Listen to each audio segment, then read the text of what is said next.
What's up, it's Austin Rutherford. Today we're in front of my best performing rental property that I own in my portfolio, and I'm gonna tell you exactly how that is.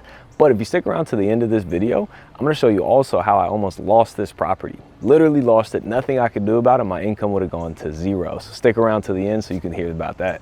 And this actually used to be my personal house. It's a house that I moved out of, and instead of selling it, we decided to make it a short-term rental for an Airbnb, and it worked out perfectly.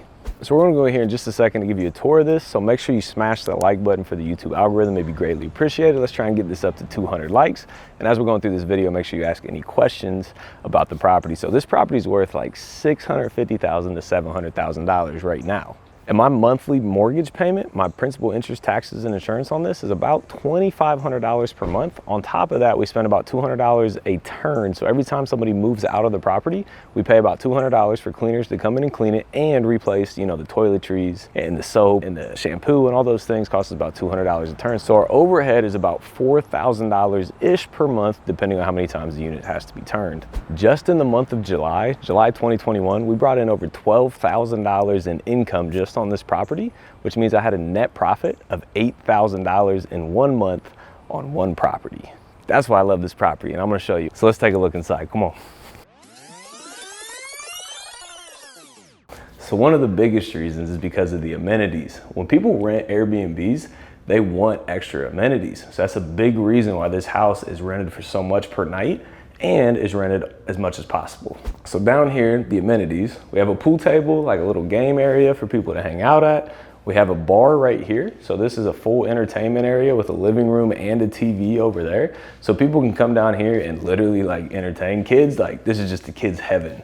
And if we come in here for, kids or adults, we have a full-blown weight room, which is very difficult to get, especially in an Airbnb or even a hotel to actually get a weight room that has like the machines and the dumbbells that go up to 100 pounds and not just 5 or 10 pounds. Squat racks, jumping ropes, stretching bands. So this is like a full-blown gym. Remember, this was my gym at one point, so I had to make sure we had all the weights in here. But it turned out great because people love renting this place just because it has its own weight room.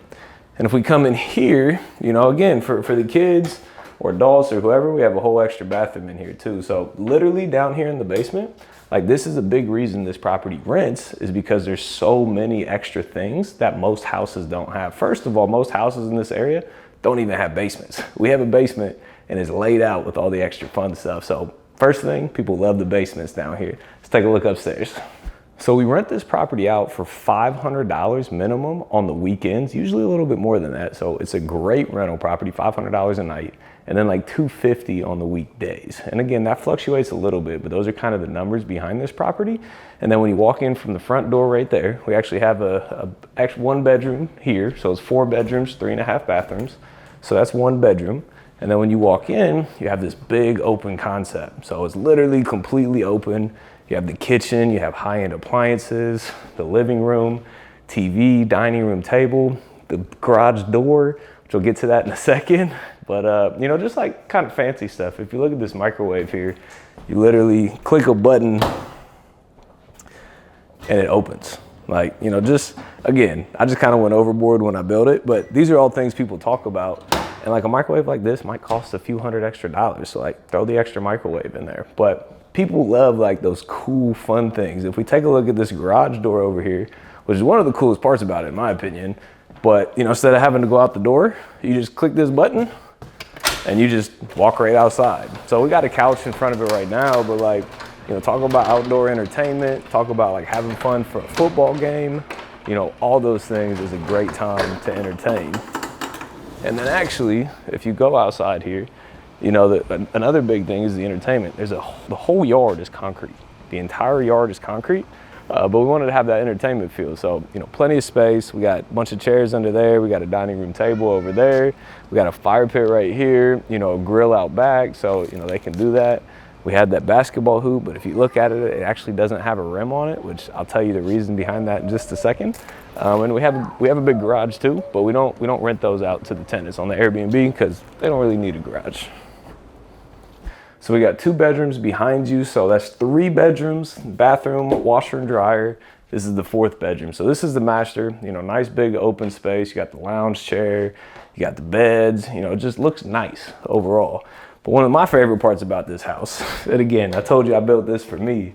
So we kind of did a little bit extra, you know, whole shower, body jets, rain shower head, you know, bathtub inside of the shower, full like wet room, jacuzzi. Amazing. I love this bathroom. I'm like a big shower guy, and like, I just like sitting in the shower. So I love this place. But that's why a lot of people rent the place, because they love this bathroom, especially it shows well on the pictures. So as you can see, the house is beautiful. We always get amazing reviews. We've had like 1 or 2 negative reviews, but you're always gonna get that. But people love this house. It's booked every single weekend. So we're making like $1,500, $2,000 every weekend, and then usually goes into a couple days during the week. So our busiest month, you know, I think we had 26 days are booked.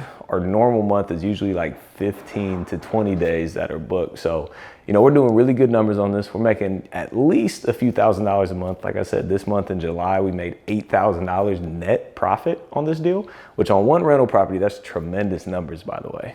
And this was our first Airbnb that was like a big Airbnb. Usually we have like smaller ones, but we love this one so much, and the numbers on it, like 8 houses down, we're actually making another Airbnb with the same specs as this one. So the same size house, the same bedrooms, the same bathrooms, everything's the same. The only difference is that one is a little less open concept, unlike this one, which is full open concept.